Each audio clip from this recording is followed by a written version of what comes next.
that might be close to your age. But the name of our group is the Legacy Farming and Health Group. We have people from all around the country, from many different spots. So I'm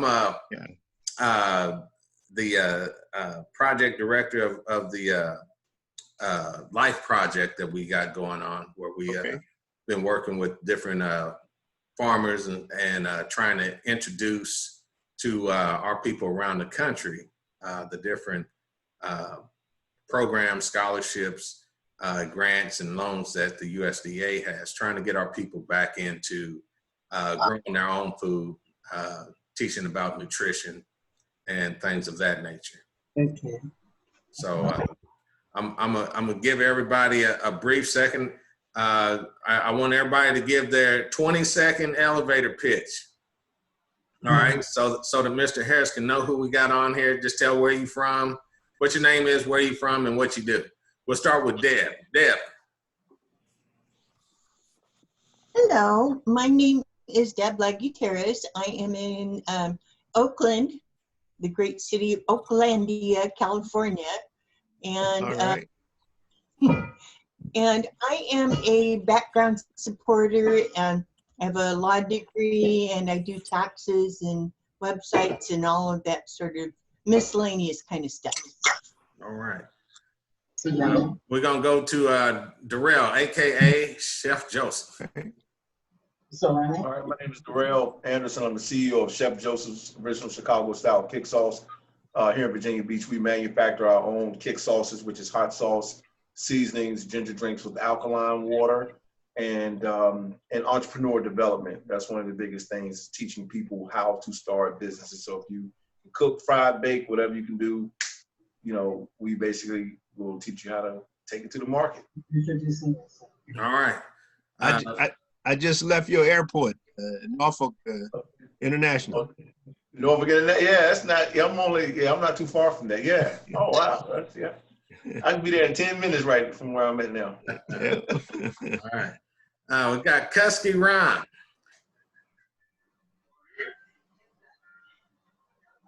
My name is Ron Letty, and I am John's cousin. Communication consultant and apologist and a video maker. Like I said, again, that cousin, that project, and I'm trying to figure out what we do, properties that we would have in Indiana and Mississippi. And we have a couple here in North Carolina where I'm in Charlotte. So that's me. Yeah, so he's in Charlotte, North Carolina. He's from Indianapolis. All so right. that's my cousin there. Miss Ronette. Why me?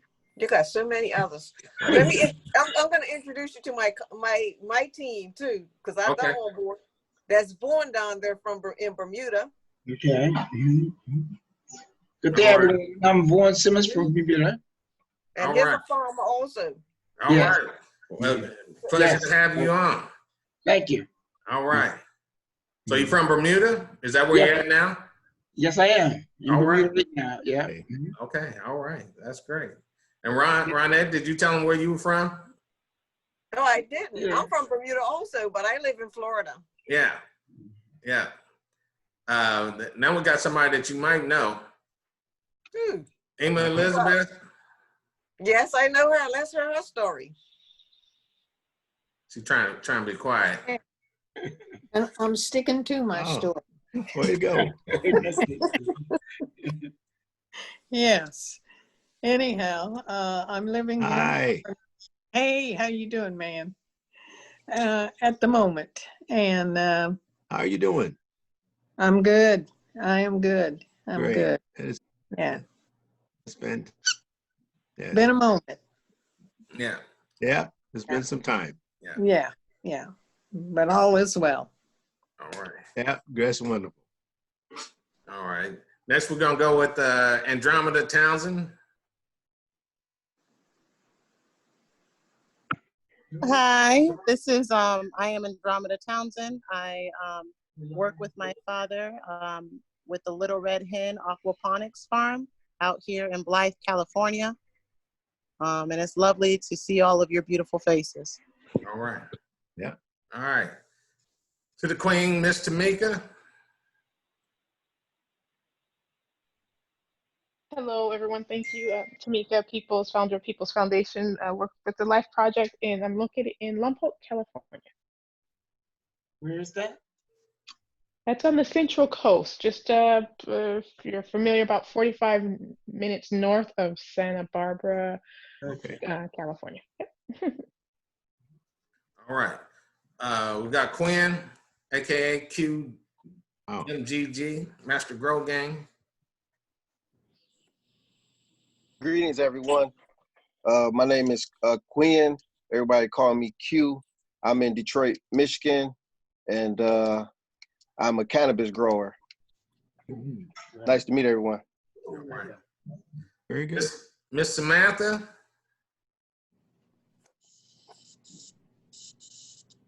Hello, family. Can you hear me? We can hear you. Yep. Samantha from New York City. I'm retired law enforcement officer, and my second career is trying to learn and be educated with everything having to do with the farming sector. I'm feeling like it's too late for me in the game to like get a big old farm, and so I'm trying to contribute in other ways where I don't have to necessarily manage a farm, but just to contribute to the sector. That's my goal and aim. Okay. All right. And then we have Gabe. Gabe let me know that he's unable to speak right now.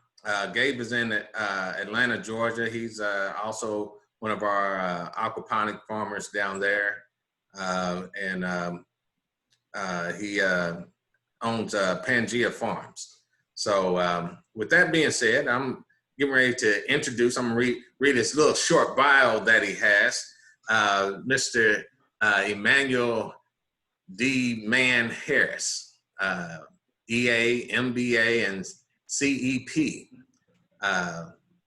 His bio reads like this. It says, Mr. Emmanuel Harris is the Chief Executive Officer of Harris & Associates, LLC, a financial and tax consulting firm. He has over 40 years of experience in tax consulting and is an enrolled agent, EA, and licensed by the U.S. Treasury Department to represent taxpayers before the IRS. In addition, he is an investment advisor representative currently with Woodbury Financial.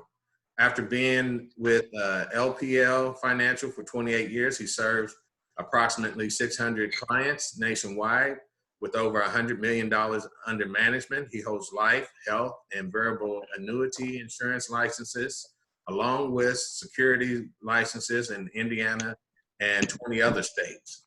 He also is a certified estate planner and advises his clients on Social Security benefits, long-term care, and estate planning. Emmanuel Harris is a Camden, North Carolina native and has lived in Indianapolis, Indiana for more than 46 years. Mann went to Tuskegee Institute in 1967 and graduated with the class of 1971 with a BS in economics. He also studied taxation at Long Island University in Brooklyn, New York, and earned his MBA at the University of Indianapolis in 1982. Mann has worked 20 years in various financial positions at General Motors in Indiana and Michigan, including Delco Ramey Division, GM Central Office, and Allison Gas Turbine Division prior to his retirement from GM in 1990.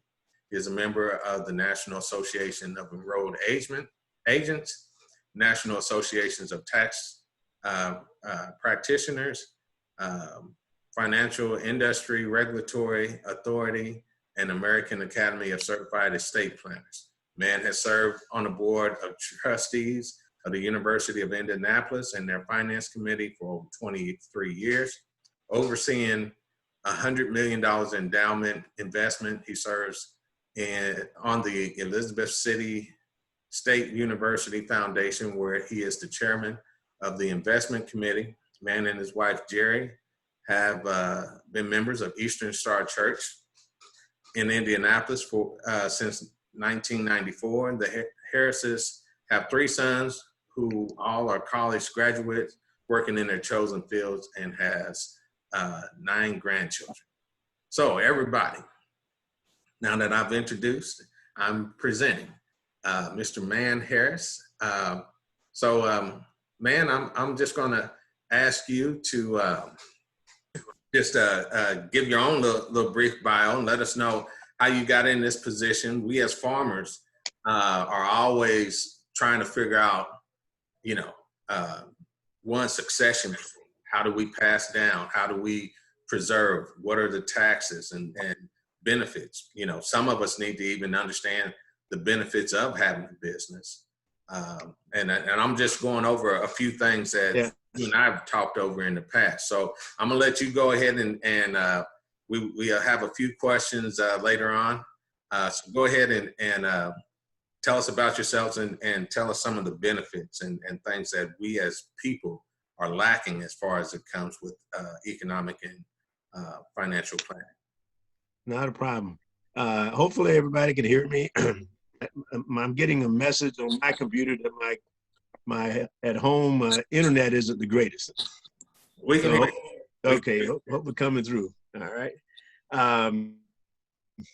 I started out early as a tax consultant, and I saw that people were making all kinds of mistakes, and then I decided to switch over and help them and become an investment advisor. So I started as a tax consultant back in the early 70s and became an investment advisor, adding that part to the business in 1986. But I'll be prepared to answer a lot of your questions and those kind of things, but people don't realize that we make a lot of decisions based on tax matters. Greatest hindrance to your progress and your success involves taxes.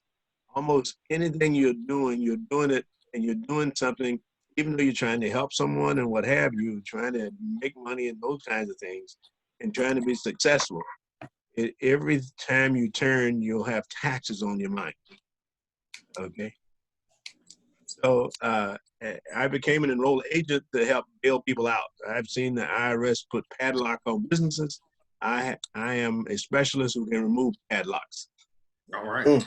So I have done that in the past, and I've cut deals with the IRS. You'll hear people say that the IRS will not call you. That is true. They will call me. Okay. So I do get phone calls from the IRS, and I'm occasionally and just trying to help the workers, just plain old folk that don't understand what they've gotten into. And I've removed liens and those kinds of things to try to help them out. As an investment advisor, we try to show people how to invest tax-free, how to invest tax-deferred, and how to invest tax credit. So the biggest thing that I do now is help people retire. And usually another issue is you guys have businesses. I'm assuming most of them are for profit, or if you were to sell the business, you don't want to give all your money to Uncle Sam. He is prepared to take it. All right. And so we have worked with different ways and different strategies to help you to do that. We have helped families and then how to title property, how to leave an estate. We handle those kinds of things. We don't do wills, but we encourage you to have one. We don't do estate, what they call a living trust, but you don't have to have one because the laws have changed. Back in the day, you would pay taxes on over $600,000 estate. Today, the estate taxes are usually for richer people. You don't pay any estate taxes if you have under $5 million in your estate. And Indiana, they got rid of the inheritance tax, which would be the state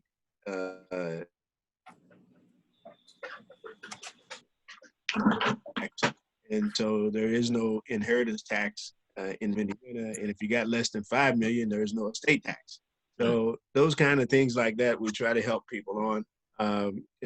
People would come in also thinking about retiring. When should they take Social Security? There's a lot of rules out there with Social Security. The kids get Social Security if they lose a parent, if they're under 18, if you divorced or remarried, and there's a lot of rules on how you can still get Social Security, and then when to get it. So there's different strategies. A lot of people are planning on dying, so they start early. There's a few of us out there planning on living. We know we're going to die, so we just well plan on living. Yeah. Until we do. So as a result of that, and then we try to fix it. So in my case, I took what's called a spousal until I was 70 years old. But that means I took Social Security at 66. But I didn't take mine. I drew my wife's Social Security. It wasn't hers. It was based on her calculation. If my wife got $2,000 at 66, they'd give me $1,000 until I turned 70. When I turned 70, my check is $3,200. Oh, by the way,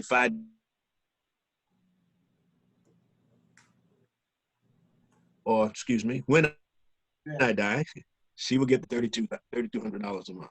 So those are the type of strategies and things I help people set up and work with, and those kinds of things. So with your spousal, you're out of title property. There's a problem with farmers. Okay, so there's a problem with farmers and those kind. It's sometimes in the wheel. You're going to divide this. We're going to divide everything up 100 ways, or in case of my family, we just had a little home of 5 acres and in North Carolina. And when my parents passed, all the brothers and sisters were listed as beneficiaries. So that means that there was 11 of them. And out of the 11, only 2 are alive now. And I was raised by my grandfamily, so that's what out of the family home, and because of the 9 that's passed, all that their kids are now, we have to get signatures and permission to do anything to the property. So there's ways to get around that, and there's something else. Some things that I have a lot of knowledge and a lot of ways that I can help you. But it will be interested in your question and answers that you'll have later, and I'll probably most likely be able to answer most of your questions. All right. So well, I just gave you a whole ring of different subjects. Yeah. I was looking at that, so I'm gonna jump on one right quick. Sure. This was something that you told me. You know, I just recently retired myself, and came in to see you, and you were telling me that there were 2 occupations that had the best tax. That is correct. Situation. Could you share that with us and share why? Okay. Well, the number 1 occupation out there as far as taxes are concerned is a minister. Okay. The number 1, there's lots of things that benefits that a minister has. The one that really helps them out is they get a housing allowance. So they pay them for the rent or their mortgage, and it is not taxable. And the biggest thing that they can do is every time a minister gets a gift. Now, usually if they take a collection up for pastor's anniversary or pastor's birthday or something like that, as long as the church doesn't count the money, he gets it income tax free. it's one of the greatest things I've seen ministers. Their anniversary get hundreds of $1,000s, Wow. and it's totally tax free, and it's not reportable, and it's one of the good ways. There are a lot of laws in the books for farmers. For farmers is about the next best one. There's a lot of things that farmers can write off. The farmers have their own special tax return. Okay, even though they run it as business, they get better depreciation. They get a whole lot of different rules and better deductions that makes them about the second best business out there to be involved in, as far as income taxes are concerned.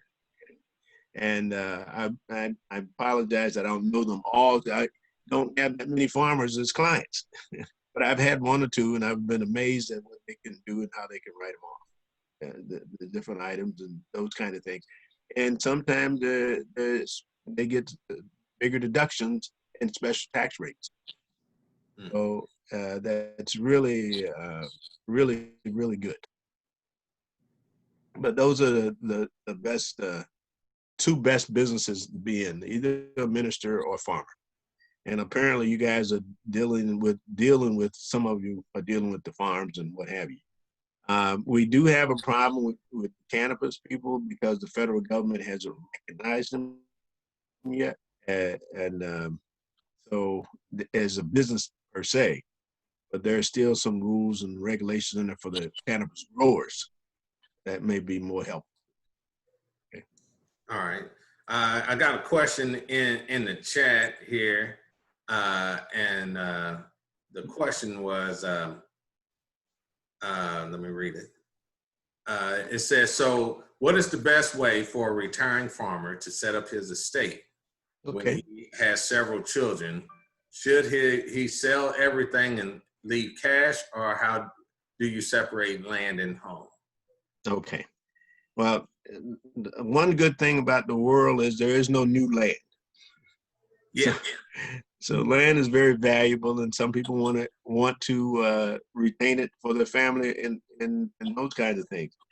The best way to do it is through a trust, and a trust is like a corporation, basically. Some will say, well, you need to do an LLC, and the LLC is a limited liability corporation, but you have a committee or one or two people either to help manage it. So you got either a president or managing partner or something like that. It makes it a lot easier to do those kinds of things.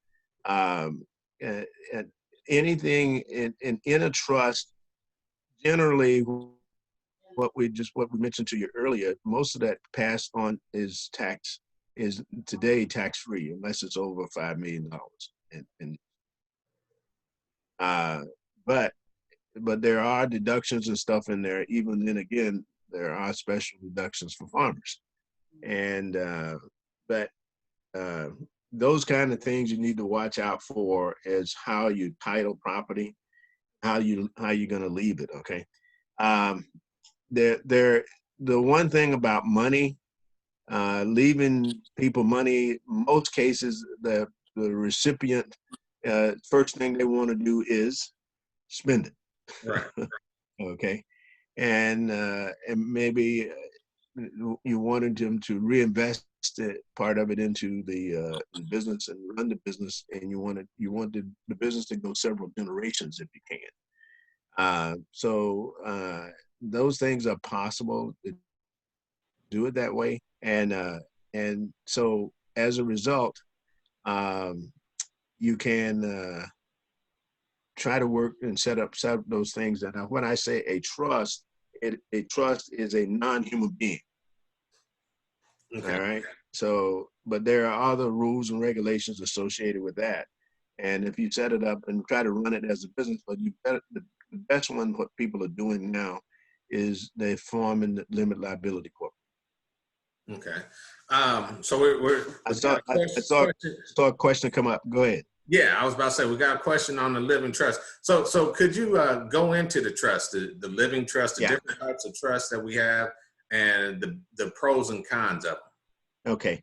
Well, the reason why people set up, common people like you and I, set up the living trust is one is to avoid probate.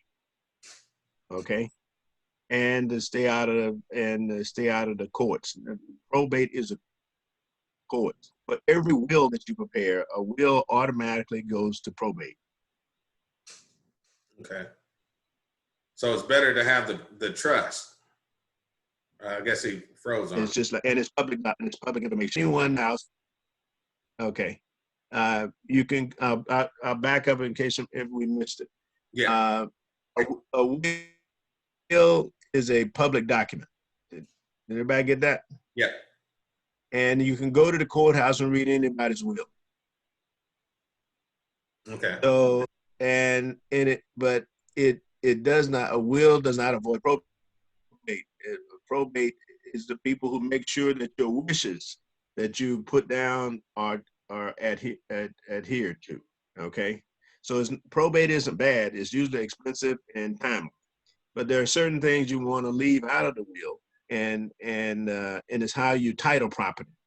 So titled properly, the will has no power. So for an answer, I got an example for you right now. I had a fraternity brother who passed. His house.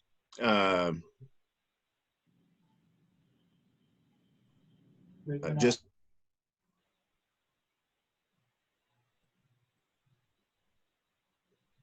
yeah, look like we lost you for a second, man.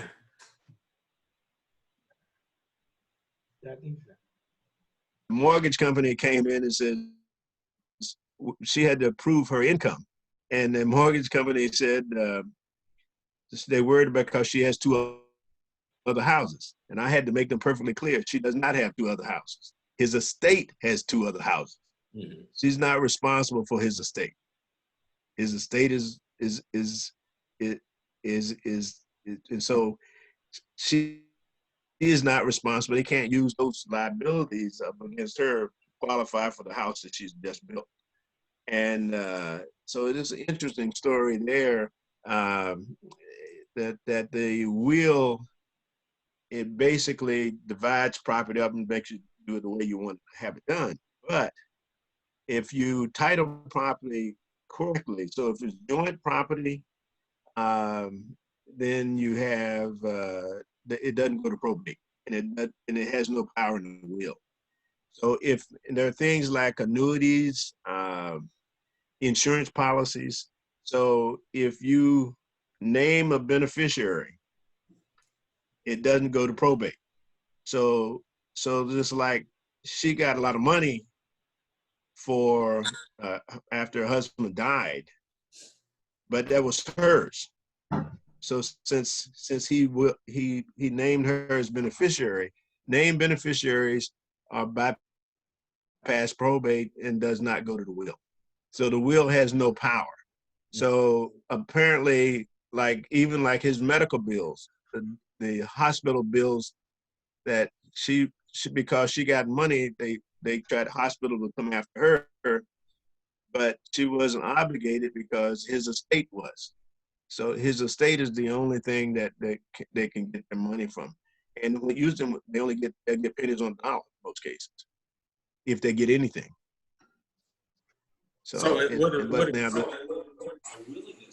Would it be beneficial to have for each person to have their own personal estate? So like, myself have have an estate, and then my wife to have an estate.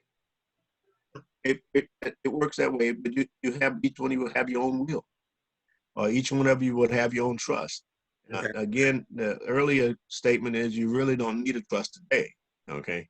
But people do it because they want to do it, keep it private. But you can do the things you can do the same thing in a trust. You keep it from probate, so nobody gets to notice it. It's private, okay? The will is public, and everybody can read it again. So, but even if you did a trust, you can do a family trust, but there's her section and your section if your husband wants.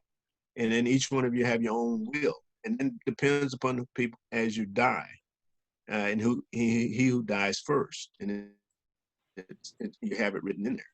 And there's something else people don't realize, that if you die together, it's impossible.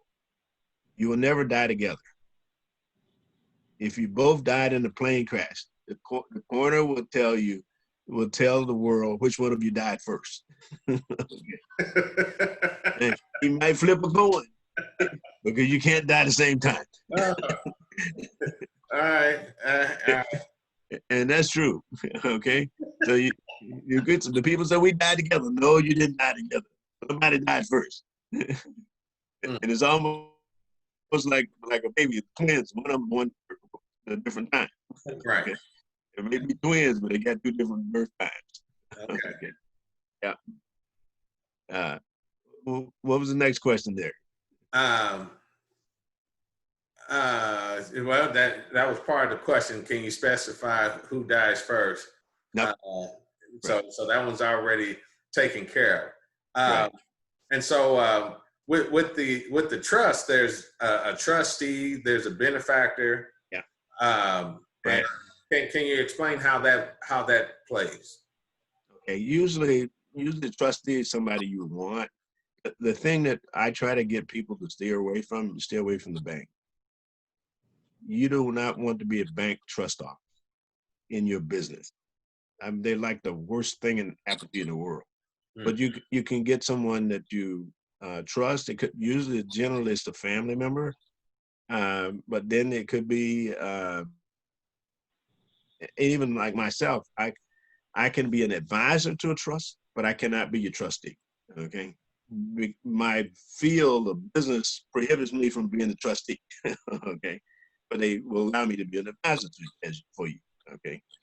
And usually things don't get approved unless they go through me, but I'm still not the trustee.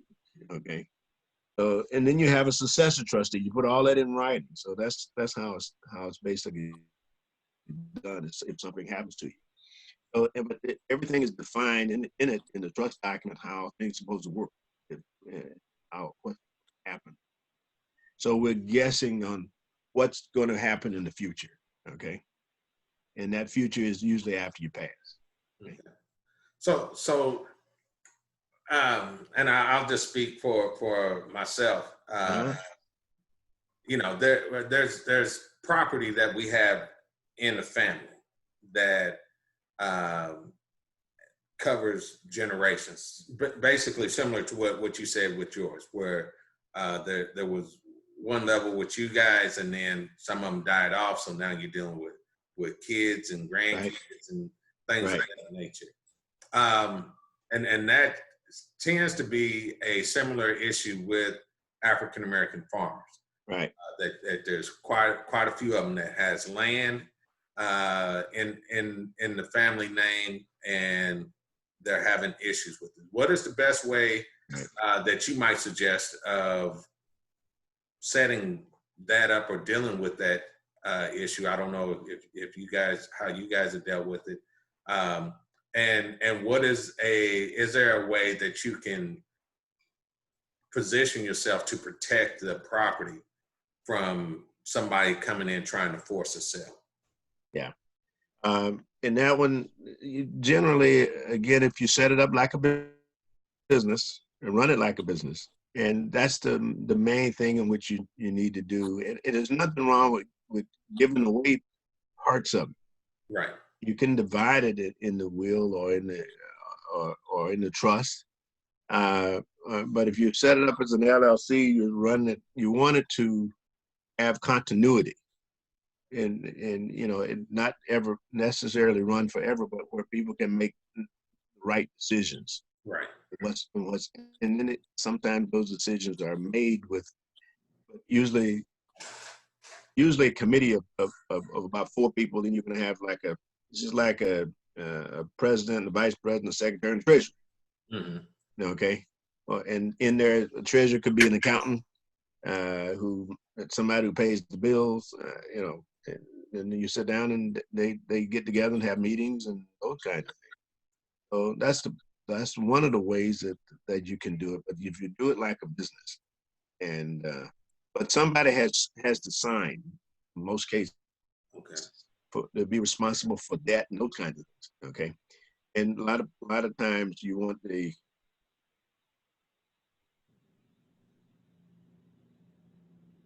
organization.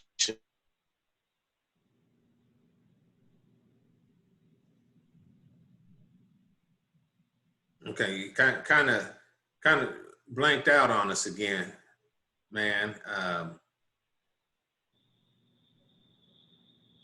We're trying to wait for you to come back.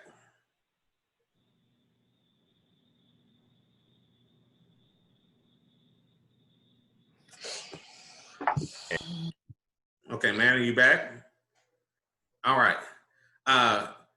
You kind of left us there where you were I lost it. talking about somebody help me out. Where did he leave off at? Yep. What you guys Talking didn't hear? about, he was talking about different ways to set it up, and he was going into the LLC portion of it. So. Okay.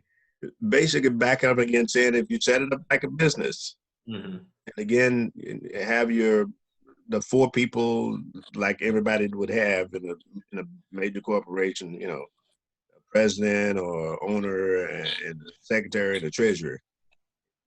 And then you have meetings and you have things to get together and you just run it like a business. That's the major thing that you can do. And you have how you can add members. All that's in your writing. You know, if you're born certain you're a member. Okay. And people can't opt out if they don't want to be a part of it. But the real issue a lot of people have is the LLC or the business cannot sign. Somebody has to sign for the business. It's either the president signing for it or the treasurer signing for it or the secretary signing. It's all defined. Because even though you're having those liabilities now, basically you want to, and you're insuring yourself, but that's what they call LLC, is a limited liability corporation. They want to limit your liability. You don't want to have it when they come over and take over your house, okay, and those kind of things. So you can't. Like if you're President Trump, he's probably filed bankruptcy 7-8 times. Yeah. But those were all his businesses. They didn't come after him personally, but he didn't want to pay somebody. He filed bankruptcy. Right. Okay. So, but that's the business side of it, and that's what we have.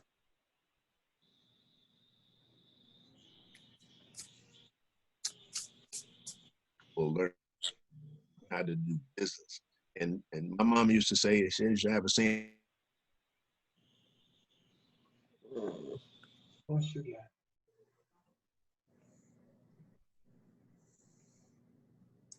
Okay.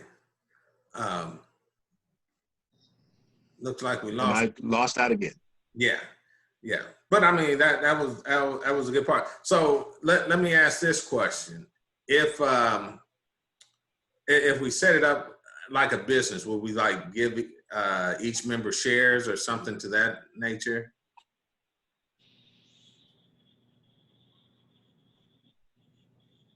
I'm not getting it.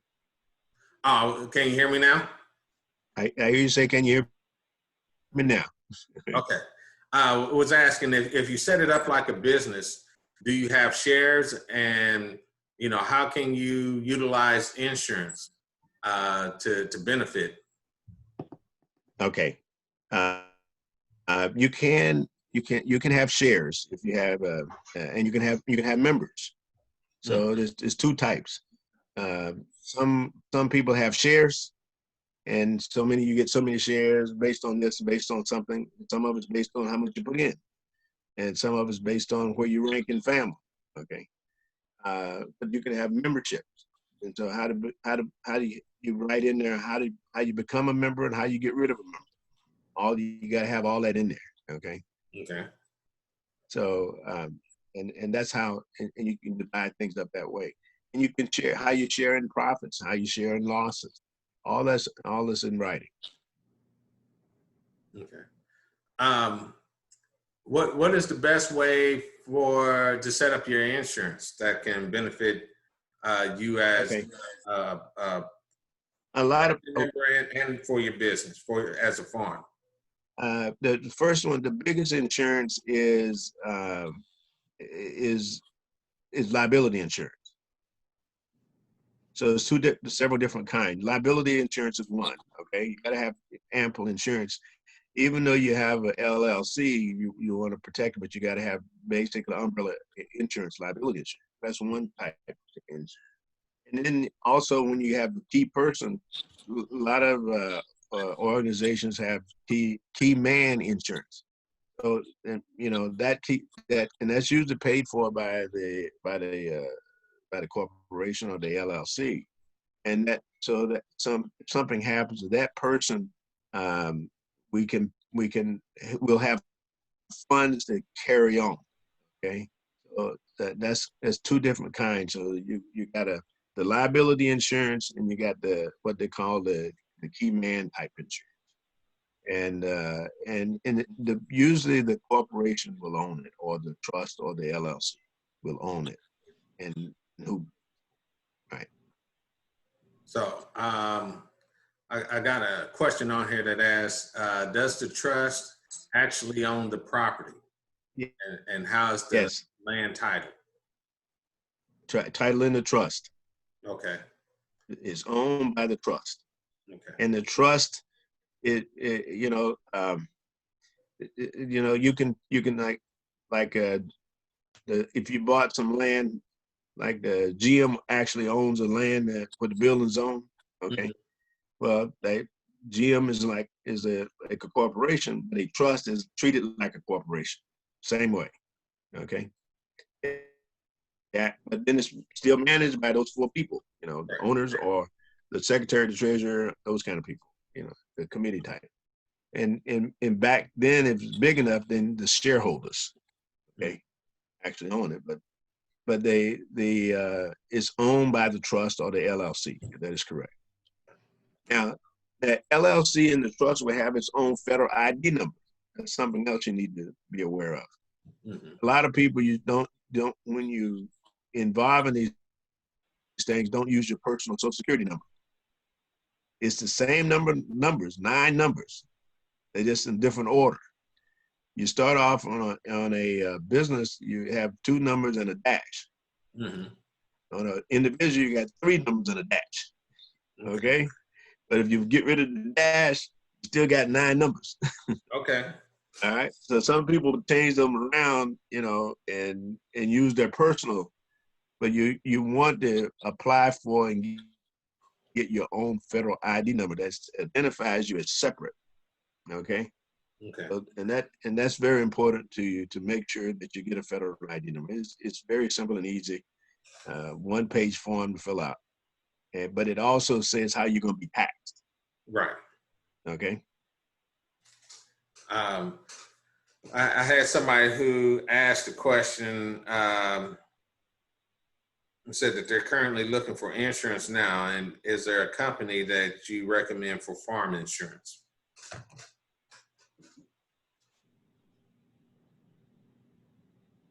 And you froze. Oh, I did.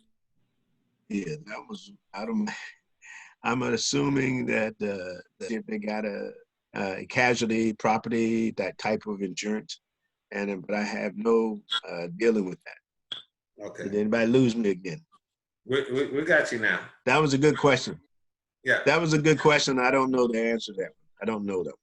I can look it up. I can find out, but I don't have it off the top of my head. Okay. Okay. Anybody else? Vaughn? I see you wiggling back and forth. You got a question there?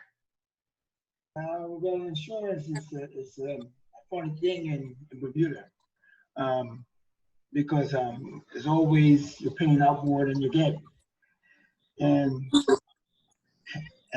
you look at it, you weigh out the cost and the liability of the insurance, and then when you get down to it, it's like once you own the property or own the business right out, the less insurance you will want to pay out, because you're not earned through the bank.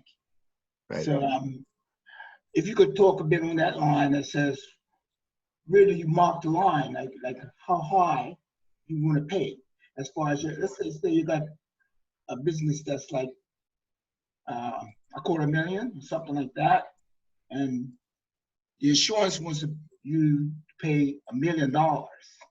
Like we wavered the line as far as Right. the limit that you wanna pay out.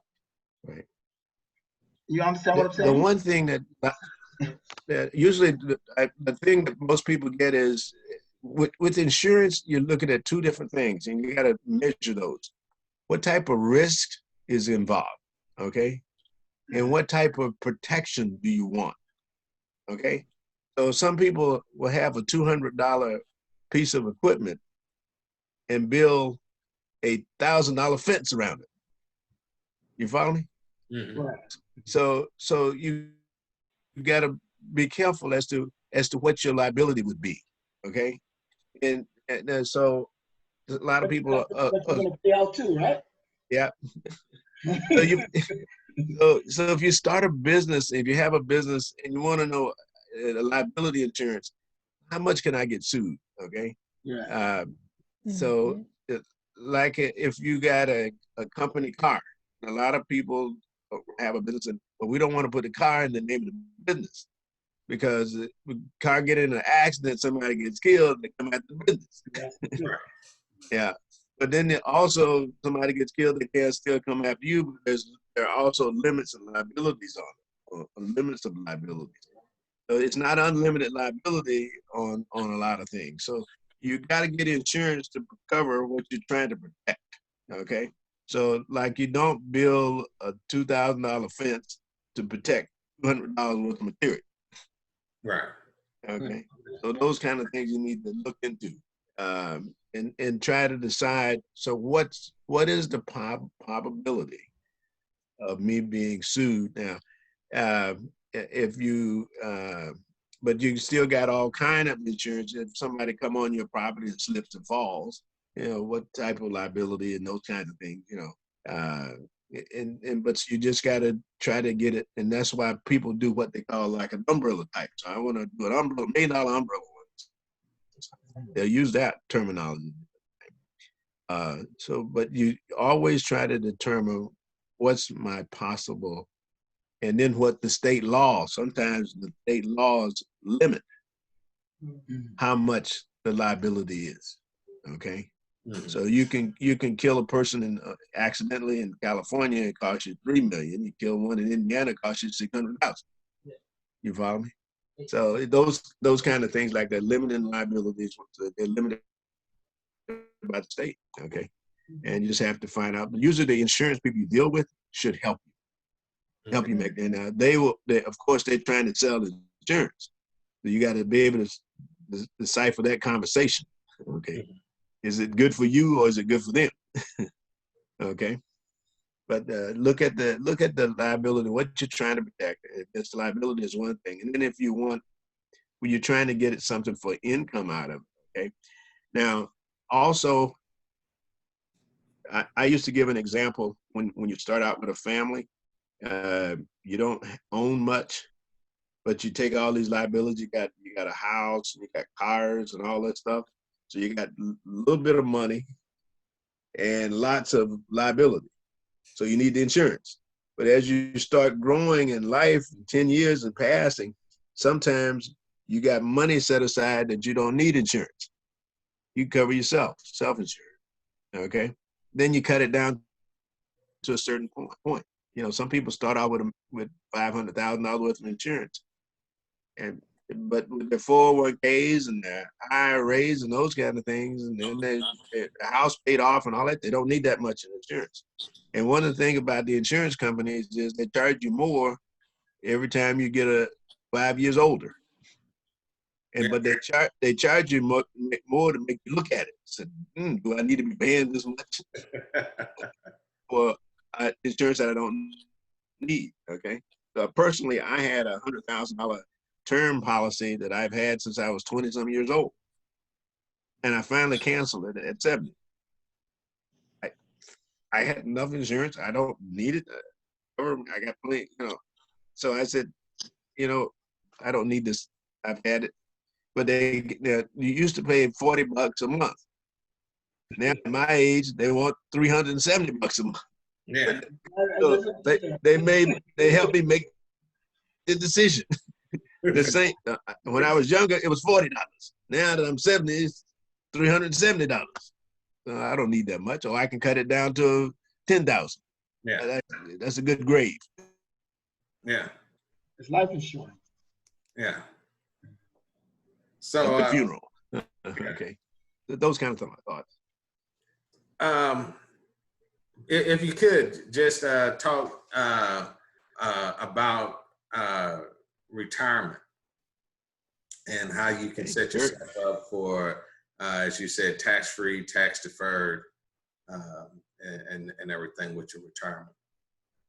Right. There's one other good thing that a lot of people are not aware of.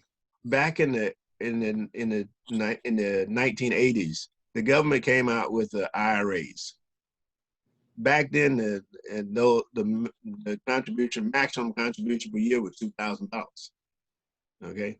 Then when they set up the 401ks, they set them up about the same thing, but then they allowed them to go up a little higher. So if you're independent or you own a business, you still can set aside money for retirement. What you're doing, you're setting up a pre-tax. If you make $15,000 a year profit, but you can set aside a percentage of that in a pension plan.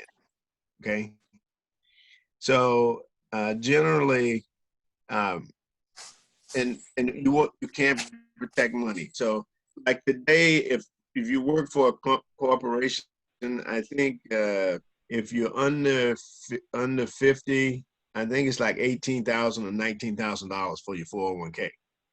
But an independent businessman can put aside $60,000. But $60,000 still based on how much money they make. Sometimes it's how much money they make. Sometimes it's how much profit they have. Okay? So you can set that aside a year to keep you from paying taxes on the money. Okay. And the one thing that I try to steer people away from is a thing called a Roth IRA.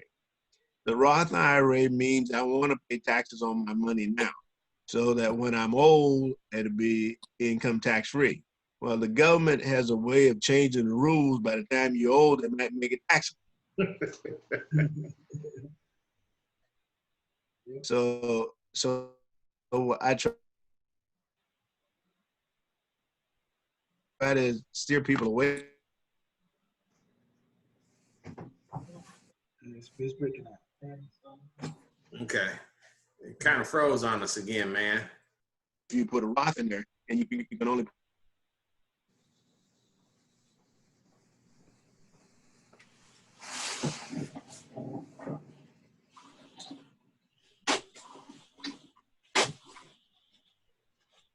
Okay. I got one question. You got one question? What's the question? Yeah. Is there any way to set the amount that you pay for your life insurance for retirement? Okay. Could you? I don't know if it's me, but I'm having difficulty hearing what you're saying. Okay. Is there a way that you set like an amount, a fixed amount that you pay, like maybe annually, on your life insurance, whereas it doesn't increase as you get older? You know, because most of the time when you're young, you're paying a more moderate rate, and then as you get older, somehow you're looking at it, and it's just not worth paying that yearly bill. They're probably different from us. Oh yeah, it might be. Did you hear that question? Did you hear that, man? Maybe the way you do yours in the States is different from Bermuda, but it somehow seems to always go up. Every 5 years you're looking at like a different price. Yeah. That's what he was talking about earlier. And then it just defeats the whole purpose. You ended up paying More than what you yeah. Yeah, and that's what he was sharing with earlier, that he had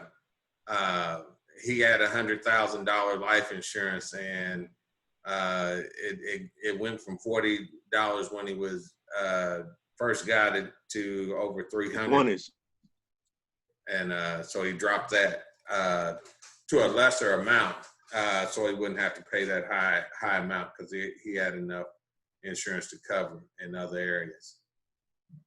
Yeah. Well, that seems to be the life insurance policy.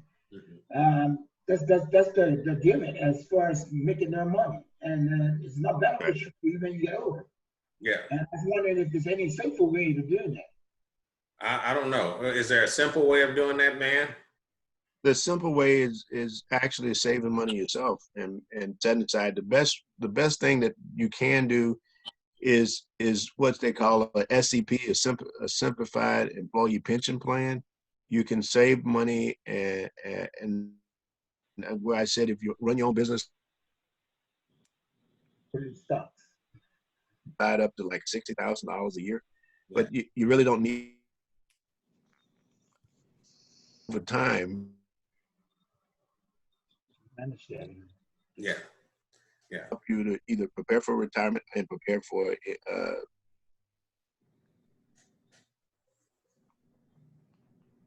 I'm just breaking up a lot. it basically, and you have to do it. Some people do it best. I take.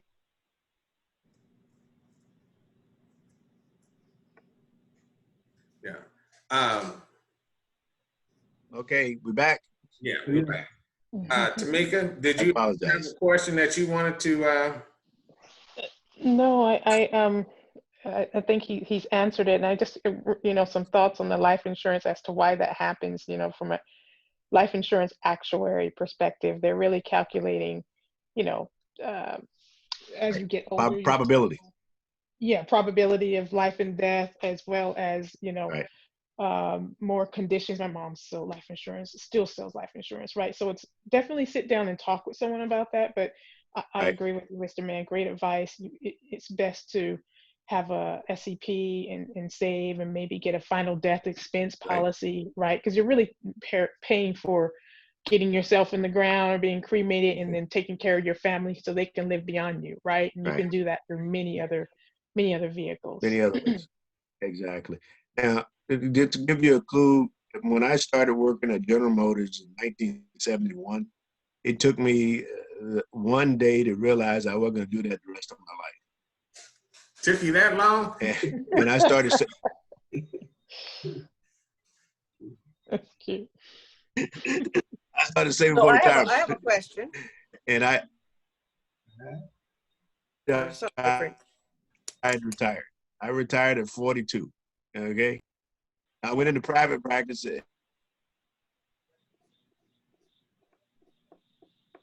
at 42 years old from GM. What I did was I took advantage of those plans, those pension plans, those savings plans, and those kinds of things, and it reduced my taxes. So if I made $60,000 worth, if I put $10,000 in that, I only had to pay taxes on 50. So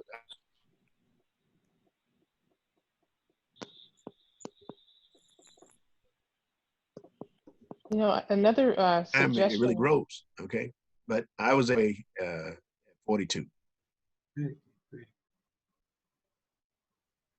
I was gonna say, but perhaps to help so we won't lose you, some great questions and answers. We could maybe share a call-in number with him, John. Maybe that might help. Sometimes it's just as a bandwidth issue, but he has great information, and I think we're losing some of it. It's just breaking up. And perhaps we might be able to get him to come back on again. I want to be respectful to his time. Go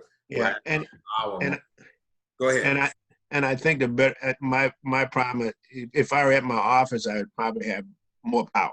Yeah. And at home, we're not here enough. I don't know what's the problem.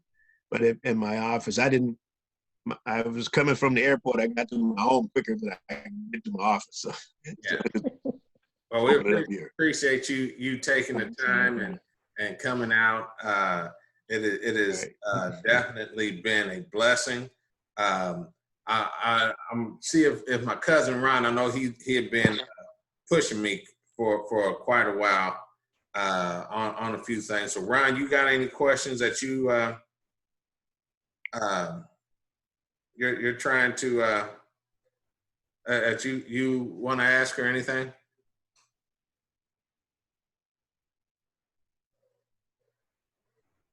Now come off mute. Okay. Oh, he's shaking his head no. Anybody else? And give everybody a last second opportunity. We're gonna go for one, maybe two more.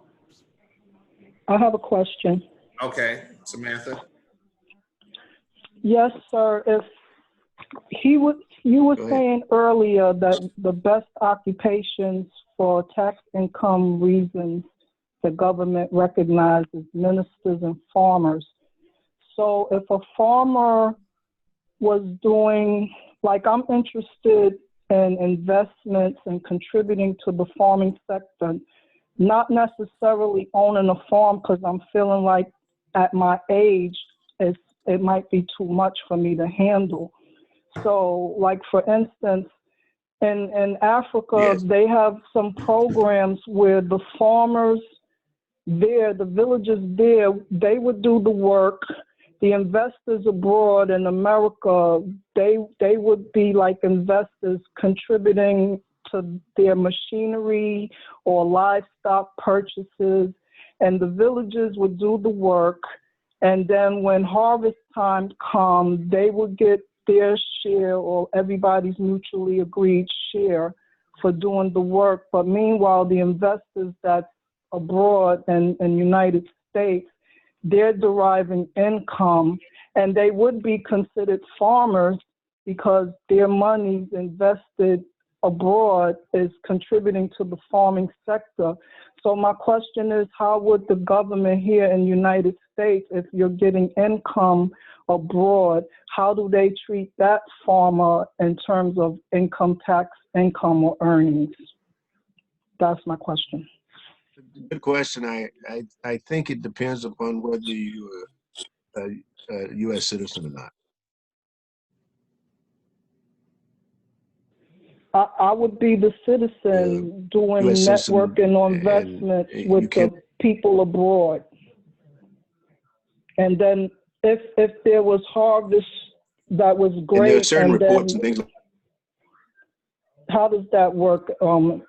Abroad income taxes. Right. You only pay tax one place, but sometimes so different countries. Okay, so you're saying you don't only pay taxes in one place, you wouldn't pay it in both countries?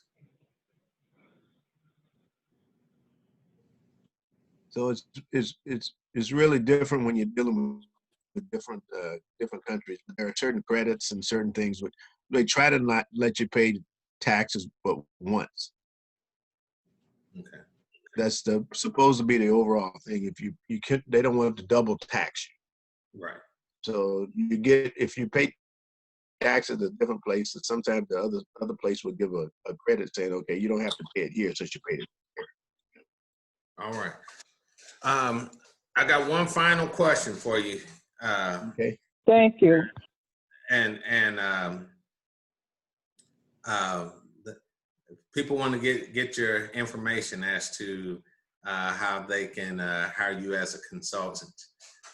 So if you could, I don't know if you're able, if you can type it in the chat, or you know, I can just tell them to Google Mann Harris. Harrison. One thing, the way I go ahead. Yeah, the way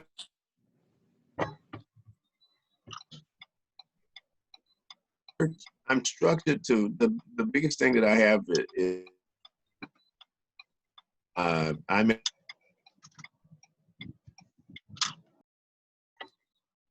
I provide income for them. I make sure they don't.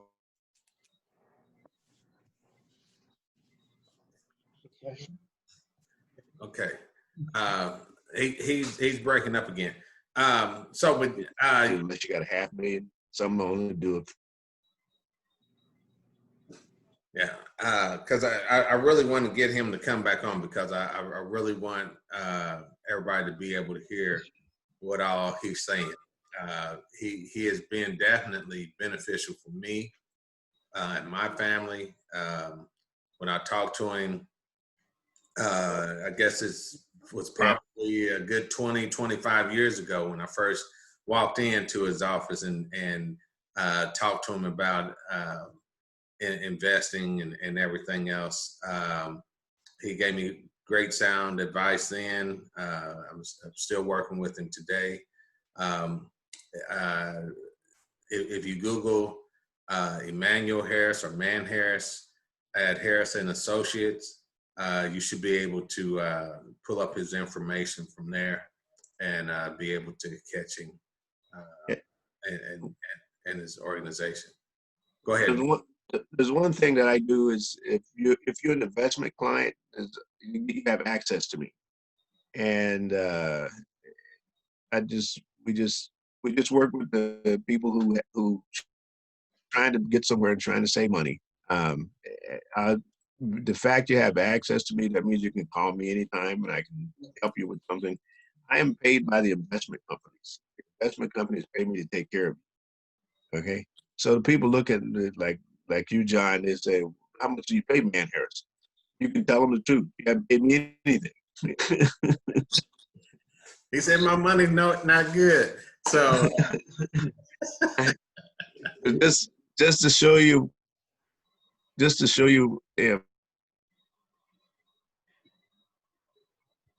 story is the way I've structured my business is I get 1%.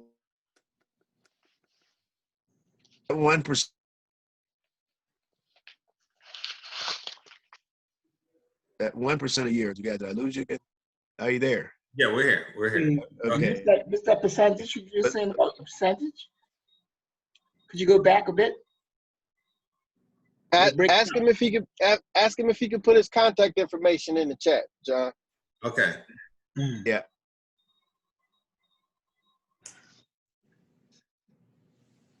Yeah, man, you're breaking up. I don't know if you can put your contact information together. Yeah, we got you now. I think when you get to talking, your computer. Are you guys with me? Huh? I think when you get to talking, your computer gets excited, and it breaks up on you. I don't know. Yeah. Okay. So basically, the investment company pay me. So I don't have to worry about, I usually say for some people,